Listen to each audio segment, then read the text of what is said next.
안녕하세요. 김철회입니다. 2023 공공경제론 제2장의 두 번째 강의 동영상 올려드리도록 하겠습니다. 화면 공유를 하고요. 오늘 다룰 거는 이원리와 삼원리를 다룰 텐데요. 이원리는 합리적인 사람은 한계에서 생각한다. 이렇게 되어 있습니다. 이것이 무슨 의미인지 한번 생각해 보는 시간을 갖도록 하겠습니다. 있는 그대로 문자적으로 합리적 그러면은 우리 머릿속에 있는 이성이 이예요. 이성에 맞게 행동하는 것, 이걸 합리적이라고 하죠. 이 합리적이란 말은 이론이나 이치에 합당한 비슷한 말은 합리적 대신에 이성적, 반대말은 불합리한 irrational이라고 하죠. 밑에 보면 불합리한, 합리적이지 않은. 그래서 영어 사전에 보면 rational 이렇게 이야기하고요. having reason or understanding 이렇게 되어 있습니다. relating to, based on, or agreeable to reason, reasonable 또는 rational 하는 말이 합리적이다 그런 표현이에요. 그 다음에 한계라는 표현이 나왔는데 한계 나의 한계는 여기까지야 그럴 때 한계죠. 사물이나 능력 책임 따위가 실제 작용할 수 있는 범위를 한계라고 하죠. 또는 그런 범위를 나타내는 선, 이거는 영어로 margin이라고 그래요. 우리가 이제 A4 용지 하나가 있으면 그 가장자리 있잖아요. 거길 벗어나면 뚝 떨어지는 거니까 그걸 margin이라고 하는데, the part of a page or sheet outside the main body of printed or written matter. The outside limit and adjoining surface of something. 엣지라는 표현도 하죠. 책상의 끄트머리 탁구 칠 때도 딱 이 가장자리 맞으면 엣지라고 이렇게 이야기를 하는데, 그런 표현이 한계다 이런 거죠. 그러면은 합리적인 사람이 이 한계, 마진에서 생각한다는 것이 경제학에서는 어떤 의미를 가지는 것일까 하는 것이죠. 이 마진의 개념, 한계의 개념은 어떤 의미를 가지고 있냐면 경제학에서 총량의 반대, 토탈에 반대되는 개념이에요. 너 몇 개 가졌어? 그러면은 내 10개 가지고 있어. 너 마지막에 너 몇 개 얻었어? 마지막에 저 3개 얻었어요. 그러면 그 전에 7개 있다가 3개 플러스로 3개 얻었잖아요. 그 마지막에 얻은 그거를 마진이라고 그래요. 여러분들이 이제 깊이 들어가면 이게 이제 그 고등학교 수학 때 미적분을 배우잖아요. 잠깐. 미분의 개념이에요. 미분. 즉 뭐냐면 곡선이 이렇게 이차 함수가 지나가면 거기 직선이 이렇게 지나가잖아요. 그럼 접점을 찾잖아요. 그 두 개의 공통적으로 만나는 접점을 찾을 때 미분, x 좌표에 따라서 그 미분 값이 달라지는 것이죠. 근데 그런 개념을 포함하고 있는 게 한계다. 좀 더 쉽게 우리는 문제를 통해서 한번 풀어보자는 거죠. 그래서 우리는 지금 잘 들으셔야 돼요. 이게 이제 중간고사 때 이게 한 문제 나올 겁니다. 내가 합리적인 사람, 즉 rational한 사람이라고 했을 때 어떻게 한계에서 생각을 하는지 살펴보는 것인데, 지금 이제 여러분들이 3월 지나고 4월 중순 되면 중간고사를 볼 거예요. 그럼 중간고사 때 영어하고 수학 시험을 본다고 생각을 해보시는 거죠. 그래서 목표는 뭐든지 목표가 있어야 돼요. 영어와 수학 점수를 최대로, 도한 점수를 최대로 하는 거예요. 그런데 제약 조건, 시험 시간 또는 공부할 시간이 10시간밖에 없어요. 10시간밖에 없는데 이 제약 조건 속에서 어떻게 하면 영어와 수학 점수의 합을 극대화시킬 수 있는 선택을 할 것인가를 살펴보는 거죠. 이때 이제 선택의 기준은, 그러면 뭘 보고 선택을 하라는 거야? 그럼 이 표가 주어집니다. 그 다음 장에서 한계 시간 점수표. 이야기는 뭐냐면 한계 시간, 1시간 더 공부할 때마다 높아지는 점수 표를 우리가 안다고 가정했을 때, 이거는 사탐 때 배우는 한계 효용 체감의 법칙. 이게 반영되는 거예요. 한계. 사과를 배고플 때 첫 번째 거 먹을 땐 굉장히 맛있는데 두 번째, 세 번째 거 먹으면서 배가 꽉 차가면 그때부터는 사과 맛이 똑같은 사과인데 사과가 주는 효용, 만족감이 줄어들게 돼 있어요. 이거를 한계, 효용, 체감. 여기서 한계라고 하는 게 뭐냐? 하나씩 하나씩 더 먹어갈 때 우리 안에 있는 효용이 감소한다. 이런 것이죠.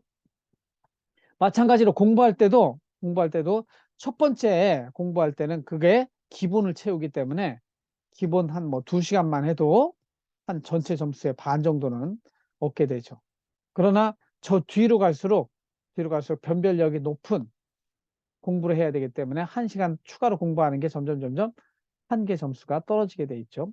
하여튼 그 표를 뒤에서 보여줄 거예요. 우리의 행동은, 합리적인 행동은 뭐예요? 합리적인 행동은 목표를 극대화하는 이 intelligent한 선택을 하는 거예요. 10시간을 영어 10시간, 수학 빵 시간 할 수도 있어요.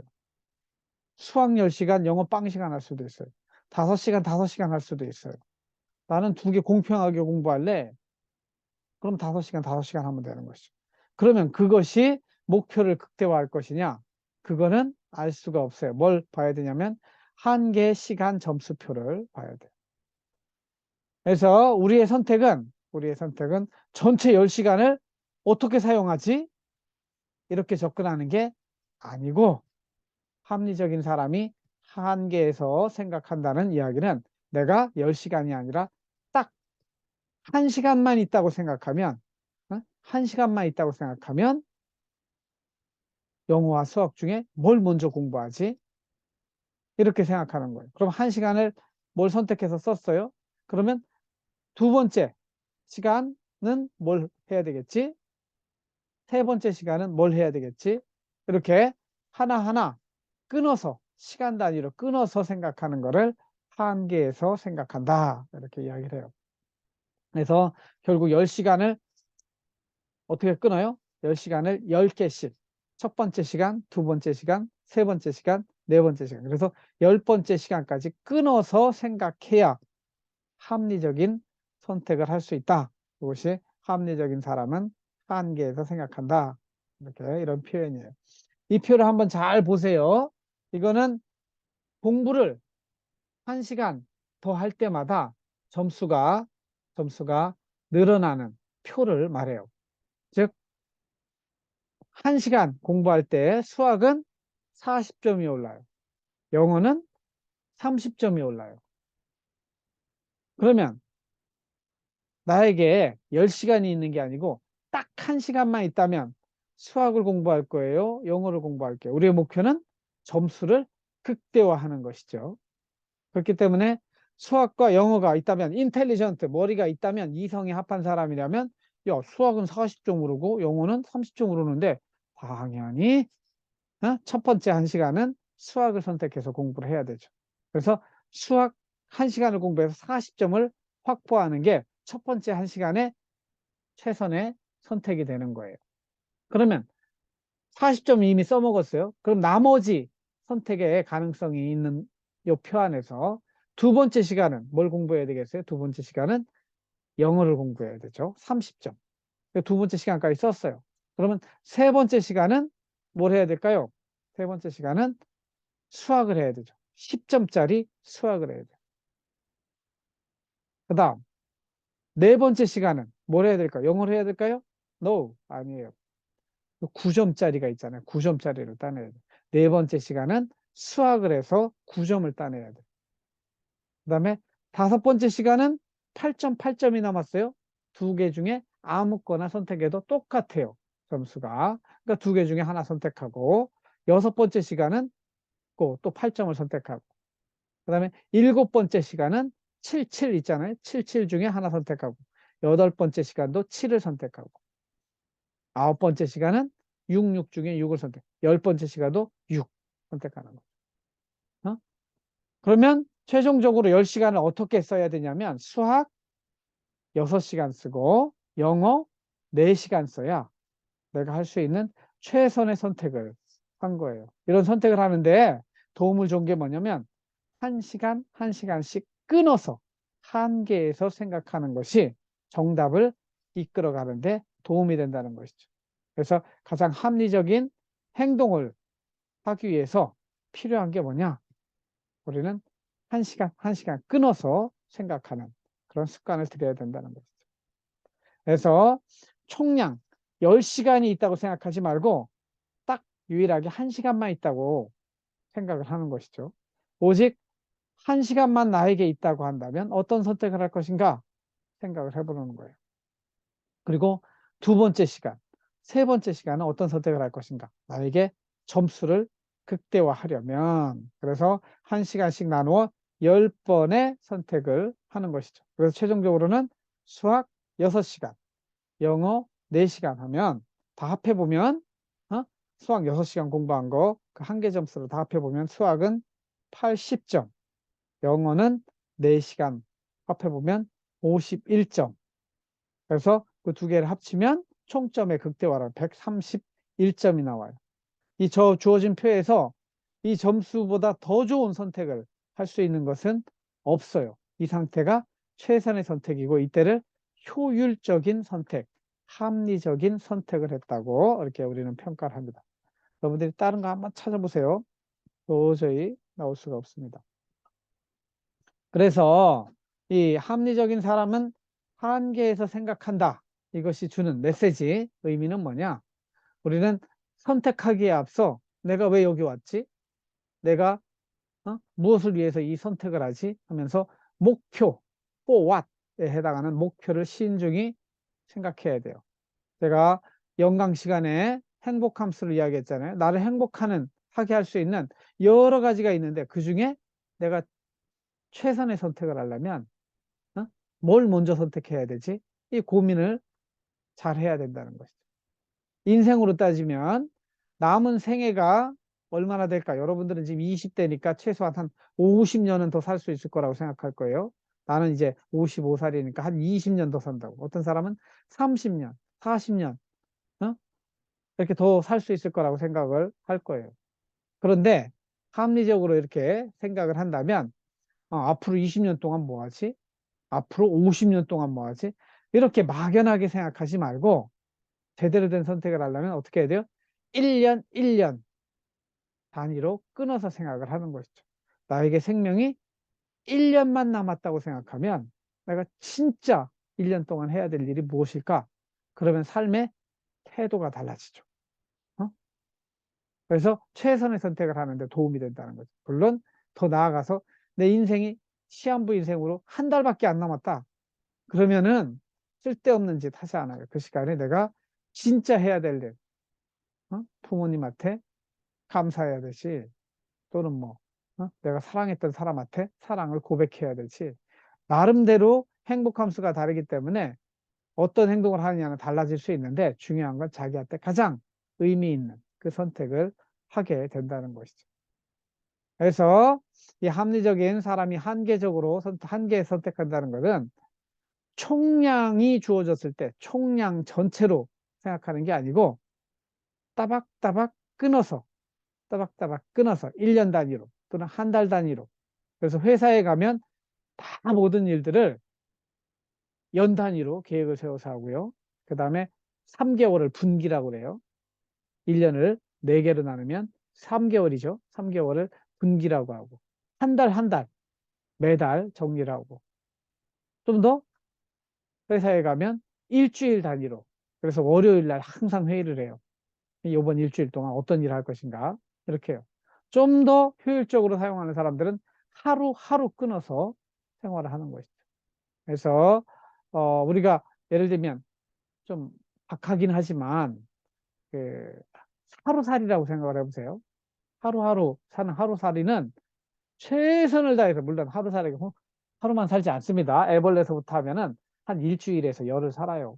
그러나 우리 보기에는 금방 하루만 살고 죽는 것 같아서 하루살이라고 이름을 붙였는데 아무튼 하루하루만 사는 인생이라고 생각한다면 우리가 이 남은 하루를 어떻게 살아갈 것인가. 실제 하루살이도 동물들은 종족 이 종족 보존의 본성 때문에 최선의 행동이 뭐냐면 짝을 찾아서 자신의 자손을 남기는 게 최선이에요. 하여튼 그 행동을 하는데 우리 입장에서도 하루살이로 치면 이제 1년이면 365일이잖아요. 10년이면 3650일이에요. 30년 따지면 한 1만 년, 이제 1만 일이 되는 것이죠. 하루살이 따지면 30년 산다고 하면 1만 년을 사는 하루살이인 거예요. 하루살이 입장에서는 인간들이 얼마나 부럽겠어요. 거의 영생하는 존재로 생각될 수 있을 거예요. 근데 그렇게 긴 시간이라 할지라도 이 한계에서 하루하루 끊어서 오늘 어떻게 살았는지 평가해보고 다음에 더 잘 살아야지. 이렇게 끊어서 생각하는 사람이 좀 더 합리적인 인생을 살고 효율적인 인생을 산다는 그런 의미를 포함하고 있는 것이 제2원리, 합리적인 사람은 한계에서 생각한다. 그런 표현이 되겠습니다. 제3원리로 가보겠습니다. 제3원리는 인간들은 인센티브에 반응한다. 이렇게 이야기하고 있어요. 인간들, 휴먼, 사람이라고 하는 거는 경제적인 인간을 말해요. 여기서는 경제적인 인간은 인센티브에 반응하게 되어 있어요. 여러분 학생한테 제일 큰 인센티브는 뭐겠어요? 학점이지. 좋은 점수 받는 거.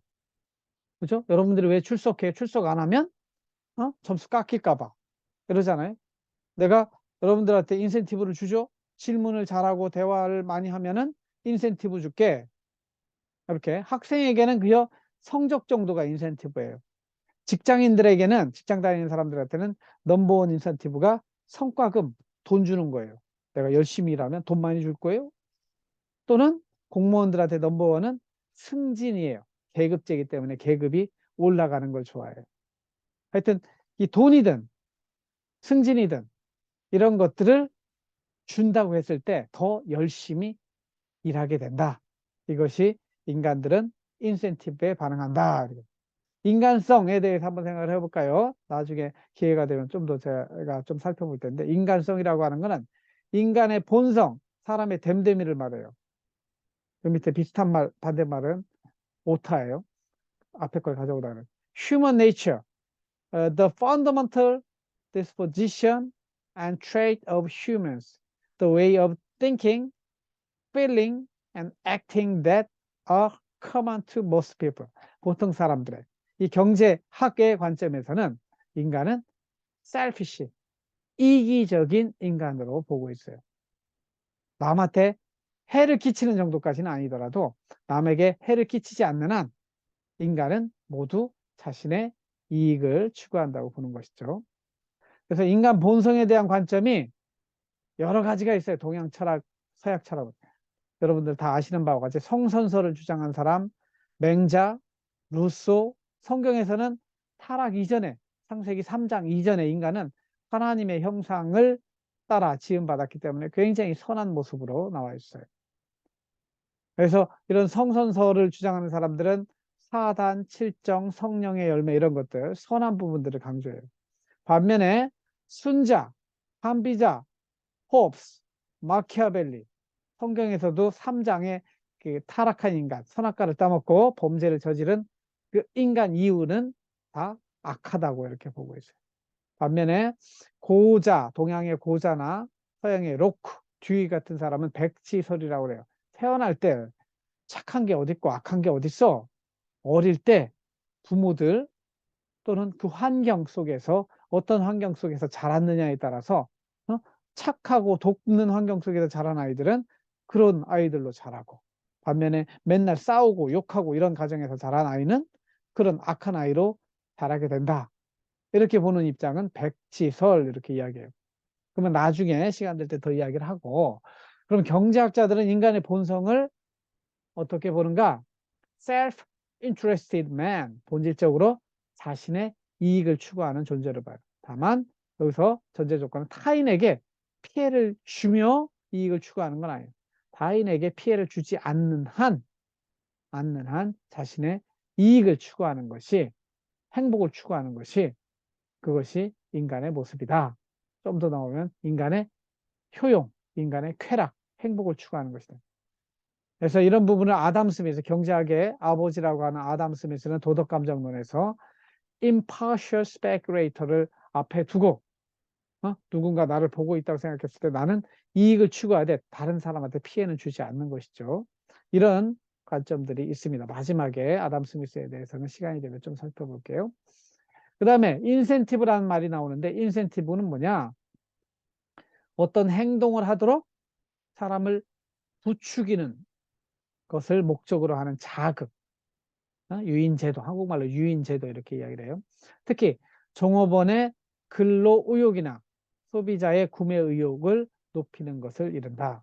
예를 들면 여러분들이 이제 방학이 되면 CU 같은 데 알바를 하게 될 거예요. 알바할 때 점주가 야, 여기 우리 한 달 매출이 1,000만 원인데 그거 넘어가면 거기서 나오는 이익의 20%는 너한테 줄게.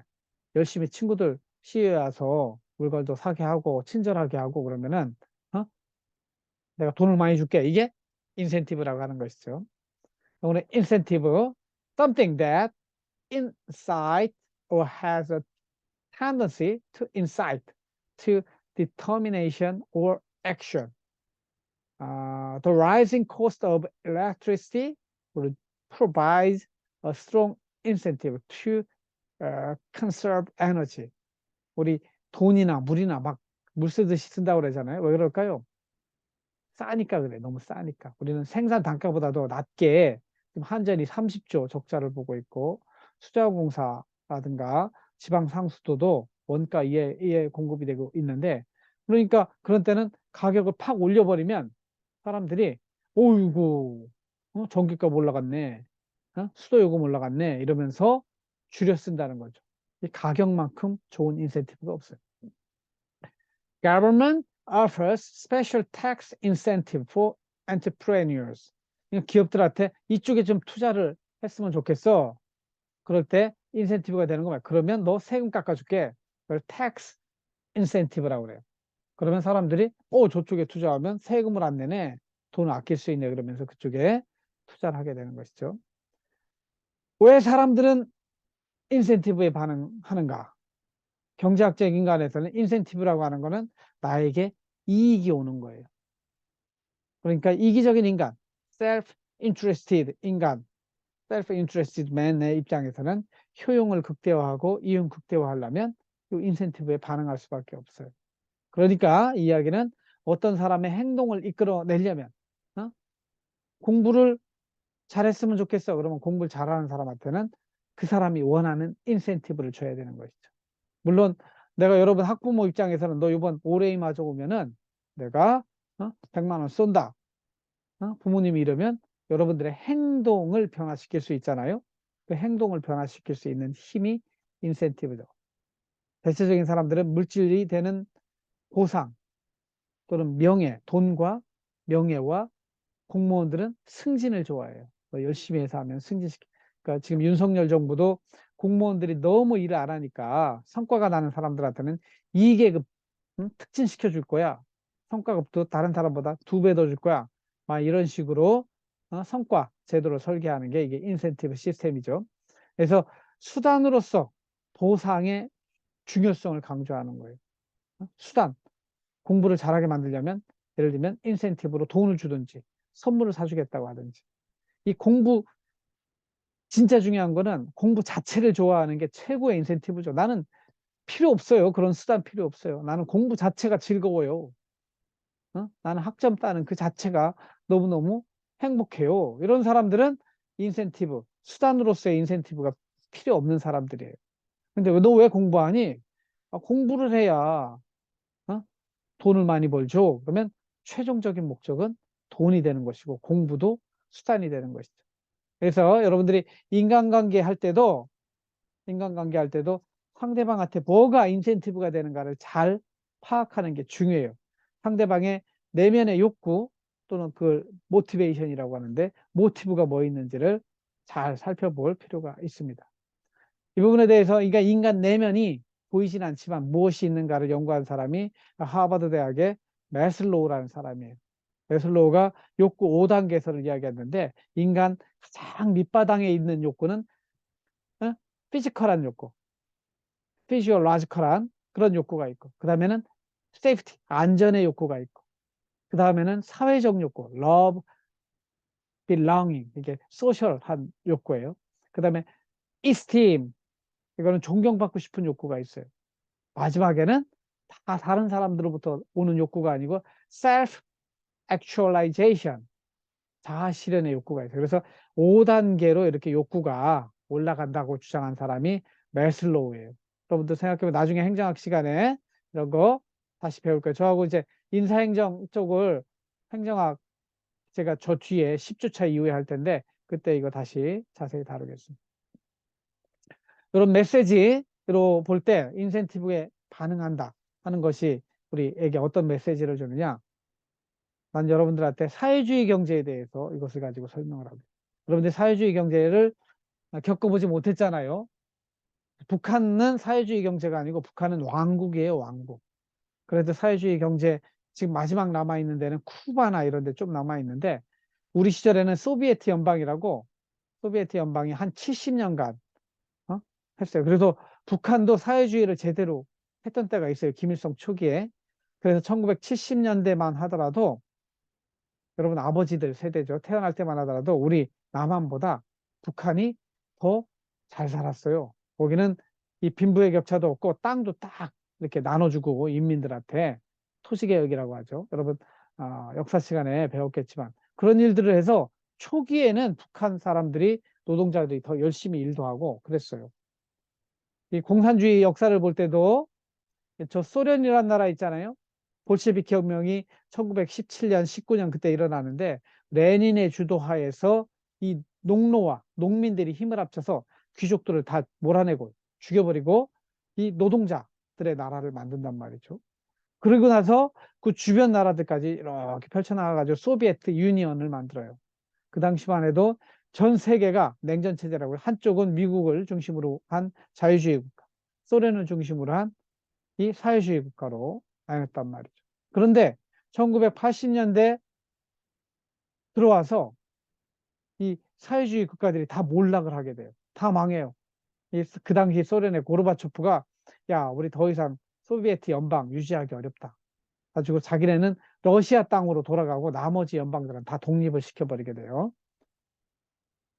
이런 일들이 왜 일어났을까 하는 이 부분을 인센티브로 설명할 수 있어요.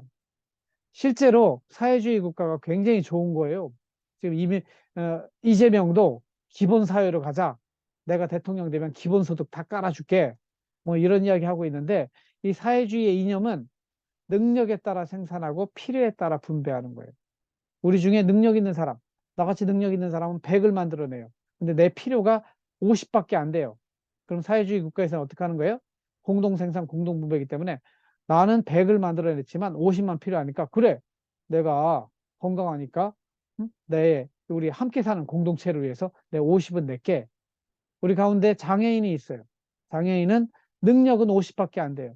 근데 필요는 100이에요. 그러면은 너 그렇게 어?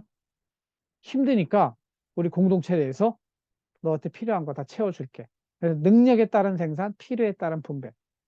이 나라를 노동자들이 함께 만들자고 세운 것이 사회주의 국가예요. 이런 체험을 여러분들은 못했지만 여러분 가정, 여러분 일 안 하고 봤잖아요. 어? 능력도 없이 필요에 따라서 다 공급받자. 용돈도 받고 밥도 먹고 다 누가 그거 되고 있어요? 엄마 아빠가 되고 있잖아요. 그러니까 여러분 가정 안에서는 사회주의 체제가 가족 안에서는 이루어지고 있는 거예요. 그러나 이것이 이제 문 밖으로 넘어가면 이게 가능하냐 이거죠. 내가 옆집 가난한 집, 아이고 옆집 찾아가가지고 아이고 요번 달에 돈이 없으시죠? 내 월급 50만 원 남았는데 줄 수 있어요? 쉽지 않은 거죠. 실제 사회주의는 이거를 공동 생산, 공동 분배로 풀어냈죠. 모든 재산은 사유재산이라는 게 없고 모든 재산은 국가 거야. 다 몰수해버려가지고 다 협동농장에서 일하게 만들고 필요한 건 배분, 배분으로 밀가루, 쌀 이렇게 되는 것이죠. 근데 모두가 착하게 그렇게 열심히 으쌰으쌰 하면 좋은데 우리 가족에서처럼 내 새끼니까 내가 버려 먹여야지. 근데 내 이웃이니까 이게 안 된단 말이죠. 그래가지고 초기에는 사회주의 국가가 굉장히 번성을 했어요. 전 세계에 그냥 파도처럼 쫙 퍼져나갔어요. 우리도 저런 나라 만들자. 그런데 지나고 나니까 공산당들이 옛날 귀족이나 왕처럼 그 자리를 차지하고, 그 자리를 차지하고. 예? 그놈들은 차 타고 다니는데 우리는 맥 걸어 다녀야 돼. 야, 옛날에 귀족들이 누구로 바뀐 거예요? 공산당원으로 바뀐 거예요. 그러니까 인민들이 열심히 일하지 않아요. 왜? 내가 쟤네들 위해서 일해야 돼? 삐 빠지게. 내 가족을 위해서 일하는 건 오케이. 그러나 남들 위해서, 저 공산당원 위해서 열심히 일하지 않는단 말이에요. 그러면서 뭐가 돼요? 생산성이 떨어져요. 일하고 싶은 인센티브가 없는 거예요. 중국이 저 살아남은 건 뭐냐면 중국은 정치는 공산주의로 가지만 경제는 자본주의를 도입했어요. 네가 만들어낸 거 네 거야. 너한테 줄게. 그러니까 인민들이 열심히 일하게 된 거죠. 그걸 만들어간 사람이 덩 샤오핑이고, 그래서 흥묘백묘론이라고 하죠. 검은 고양이든 흰 고양이든 쥐만 잘 잡으면 된다 이거죠. 자본주의든 공산주의든 우리 인민들이 잘 먹고 잘 살고 하는 게 목적이지 무슨 뭐 사회주의 공산주의를 고집하냐. 생각해 보니까 경제는 자본주의로 가야 된다. 사회주의 산재로 가야 된다. 그러면서 옛날에 중국은 중공이라고 그래가지고 정말 못 살았어요. 근데 그 덩샤오핑 1980년대부터 쫙 와서 지금 앞으로 10년만 지나면 전 세계에서 넘버원 국가가 돼요. 중국이. 그 자본주의를 받아들임으로 인해서. 그래서 이 사회주의가 작동되려면 선한 인간, 음, 내가 모르는 타인을 위해서도 열심히 일하는 인간을 상정해야 되는데 실제 그래 안 돌아간다 이거. 딱 70년 돌아간 거예요. 제가 수업 시간에 자세히 설명하겠지만 사회주의 초기부터 70년 동안은 사람들이 착한 마음으로 살았어요. 근데 나중에 배신감을 느끼고 열심히 일해봤자 공산당 배만 불리는 거야. 너 일을 안 하니까 생산성이 뚝 떨어져 가지고 완전히 소련이 미국한테 체제 경쟁에서 진 거예요. 그래서 사회주의가 몰락하게 되는데 이것을 설명하는 것도 인센티브로 설명할 수 있다. 중국이 살아나고 베트남이 살아나는 것도 마찬가지예요. 중국과 베트남이 경제는 자본주의를 선택하고 인센티브가 돌아가는 사회를 선택했기 때문에 중국과 베트남은 살아남았다. 그리고 지금 계속적으로 발전해 가고 있다는 부분들이 있습니다. 마지막에 이건 여러분들이 영어 공부하는 거니까 한번 읽어보세요. 여기 보면은 as individuals, we have a natural tendency to look after ourselves. That is mere prudence. And yet, as social creatures, explains Smith, we are also endowed with a natural sympathy.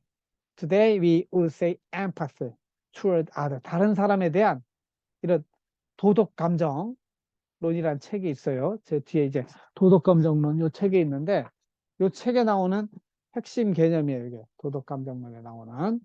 그래서 우리 안에 이 아담 스미스 이야기를 내가 좀 기회 되면 더 나중에 수업 시간에 해줄 텐데 우리 안에 이 내추럴 심퍼시 서로 서로를 좀 아끼는 마음, 최소한 피해를 주지 않으려는 마음, 나아가서 좀 더 함께 살려고 하는 그런 마음이 있다 하는 이야기를 아담 스미스가 도덕감정론에서 했다 하는 여기까지만 되겠습니다. 그래서 이게 30분을 넘었기 때문에 이 정도 동영상 강의는 끊고 나머지 이야기는 제가 수업 시간, 오프라인 수업 시간에 여러분들하고 질의응답하면서 또 살펴보도록 하겠습니다.